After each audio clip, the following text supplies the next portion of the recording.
கிறிஸ்துவில் பிரியமானவர்களே, ஆண்டவராகிய இயேசு கிறிஸ்துவின் நாமத்திலே உங்கள் யாவரையும் வாழ்த்தி ஆசீர்வதிக்கிறேன். இந்த நாளுக்கென்று தேவன் நமக்கு அருளி இருக்கிற ஜீவ வார்த்தை யோபின் புஸ்தகம் 37 அதிகாரம் 5வது வசனத்தில் இருக்கிறது. தேவன் தம்முடைய சத்தத்தை ஆச்சரியமான விதமாய் குமுற பண்ணுகிறார். நாம் கிரகிக்க கூடாத பெரிய காரியங்களை அவர் செய்கிறார். என கேட்கிற தேவனுடைய பிள்ளைகளே, பரகேலின் குமாரனாகிய எலிகு என்னும் வாலிபன் யோபினிடத்தில் சொன்ன வார்த்தைகளைத்தான் இங்கே வாசித்திருக்கிறோம். இதை தேவன் நமக்கு இந்த வாக்குத்தத்தமாய் அருளியிருக்கிறார். எனவே இந்த நாள் தொனிக்கும் தேவ சத்தத்தினாலே உங்களுக்கு சந்தோஷமும் மகிழ்ச்சியும் உண்டாகும் நாளாய் இருக்கிறது. நீங்கள் கிரகிக்க கூடாத பெரிய காரியங்களையும் ஆச்சரியமான அற்புதங்களையும் இன்று அவர் உங்கள் வாழ்க்கையில் நிச்சயமாய் செய்ய போகிறார். 37 அதிகாரம் அதன் 1வது வசனத்தை தமிழ் வேதாகமத்தில் வாசிக்கும் பொழுது, இதனால் என் இருதயம் தத்தளித்து தன்னிடத்தை விட்டு தெரிக்கிறது என்று எழுதியிருக்கிறது. ஆனால் ஆங்கில வேதாகமத்தை பார்க்கும் பொழுது மை ஹார்ட் லீப்ஸ் என்று எழுதியிருக்கிறது. எனவே நான் நம்புகிறேன், விசுவாசிக்கிறேன், தேவனுடைய சத்தம் உங்களுக்கு தொனிக்கும் போது உங்களை அது துள்ள பண்ணுகிறது, உங்கள் இருதயத்தை கெம்பீரிக்க பண்ணுகிறது. என கேட்கிற தேவனுடைய பிள்ளைகளே, 37 அதிகாரம் 2ஆம் வசனத்தை கவனிக்கும் பொழுது, அவருடைய சத்தம் தொனிக்கும் போது சத்துருக்களுக்கு அது அதிர்ச்சியாயிருக்குமாம், ஆனால் அவருடைய பிள்ளைகளாகிய உங்களுக்கு அது ஆனந்த மகிழ்ச்சியாயிருக்கும். எனவே இந்த நாளிலே தேவன் உங்களுடைய பேசும் பொழுது அது ஒரு பெரிய ஆனந்த மகிழ்ச்சி ஏற்படுத்துகிறது. 37 அதிகாரம் 4ஆம் வசனத்தை கவனிக்கும் பொழுது, அவருடைய மகத்துவமுள்ள சத்தம் கேட்கப்படும் போது அது தவிர்க்க முடியாத சத்தமாய் வெளிப்படுகிறது. When God speaks, nobody can stop or work against the command of his voice. என கேட்கிறதே உங்கள் பிள்ளைகளே, இன்று கர்த்தர் உங்கள் வாழ்க்கையில பேசுவதினாலே, உங்கள் வாழ்க்கையில் அவர் இடைப்படுவதனாலே 3 முக்கியமான காரியங்கள் நடைபெறுகிறது. அவைகளை இந்த வேத பகுதி தானே வெளிப்படுத்துகிறது. 12ஆம் வசனத்தை கவனிக்கும் பொழுது முதலாவது காரியம் அங்கே சொல்லப்பட்டிருக்கிறது, ஞானமுள்ள ஆலோசனை. ஞானமுள்ள ஆலோசனை. அவர் அவைகளை தம்முடைய ஞானமுள்ள ஆலோசனையின்படியே என்று எழுதியிருக்கிறது. தேவ சத்தம் உங்கள் வாழ்க்கையில் தொனிக்கும் பொழுது ஞானமுள்ள ஆலோசனைகள் கிடைக்கிறது. என்னை கேட்கும் தேவனுடைய பிள்ளைகளே, பரலோகத்தின் ஆலோசனையின்படி நீங்கள் செய்கிற எந்த காரியமும் நிச்சயமாய் வாய்க்கும். The counsel of God's wisdom. எனவே இன்றைக்கு நிச்சயமாய் தேவன் தம்முடைய சத்தத்தை தொனிக்கப்படுவதன் மூலமாய் உங்களுக்கு ஞானமுள்ள ஆலோசனைகளை தருவார்.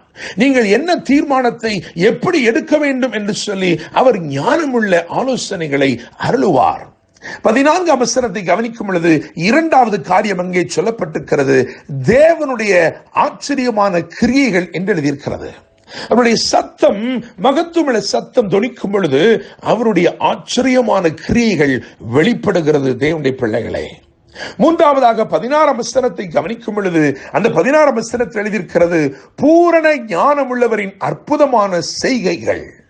எனவே அவருடைய சத்தம் தொனிக்கும் போது, மகத்துவம் நிறைந்தவருடைய சத்தம் தொனிக்கும் பொழுது உங்கள் வாழ்க்கையிலே பூரண ஞானம் உள்ளவரின் அற்புதமான செயல்கள் ஒன்றன் பின் ஒன்றாய் தொடர்ந்து கொண்டிருக்க போகிறது. இந்த நாளிலே இந்த 3 காரியங்களை கவனியுங்கள். ஞானமுள்ள ஆலோசனை, ஆச்சரியமான கிரியைகள், அற்புதமான செய்கைகள். 2 ராஜாக்களின் புஸ்தகம் 7ஆம் அதிகாரம் அதிலே 6, 7 ஆகிய வசனங்களை கவனித்து பார்க்கும் பொழுது ஒரு சம்பவம் அங்கே சொல்லப்பட்டிருக்கிறது. அந்த சம்பவத்திலே தேவன் தம்முடைய சத்தத்தை தொனிக்க பண்ணினார். அவருடைய சொந்த ஜனம் கர்த்தருடைய வார்த்தைக்காய் காத்திருந்தது.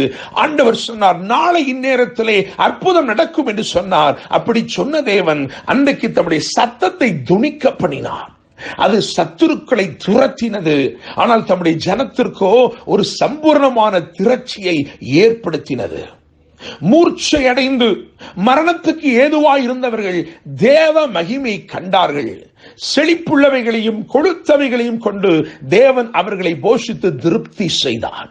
அதே போலத்தான் கல்வாரி சிலுவையில் உண்டான முழக்கமும், முடிந்தது என்ற அந்த முழக்கம் இருக்கிறதே, அது உங்கள் வாழ்க்கையின் வறட்சியை போக்கும். அது நிச்சயமாய் ஒரு திரட்சி ஏற்படுத்தும். அப்படித்தான் அது செய்திருக்கிறது. சிலுவையில் ஏற்பட்ட அந்த சத்தம் நம்முடைய வாழ்க்கையில ஒரு பெரும் திரட்சி ஏற்படுத்தி இருக்கிறது. நம்முடைய வாழ்க்கையில் இருக்கிற வறட்சி எல்லாம் அது போக்கி இருக்கிறது.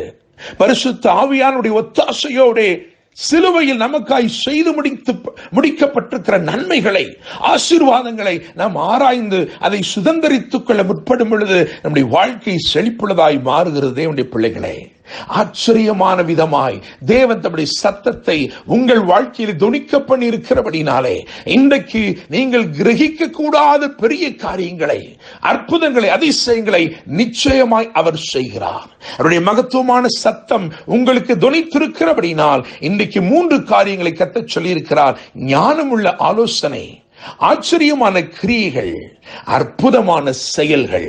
இந்த நாள் முழுவதிலும் தேவன் தம்முடைய ஞானத்தினாலும், தம்முடைய ஆலோசனையினாலும், தம்முடைய சத்தத்தின் மகத்துவத்தினாலும் உங்களை நடத்தி உங்களை ஆசீர்வதிப்பாராக. என்றும் அன்புடன் pastor Daniel Moses. God bless you.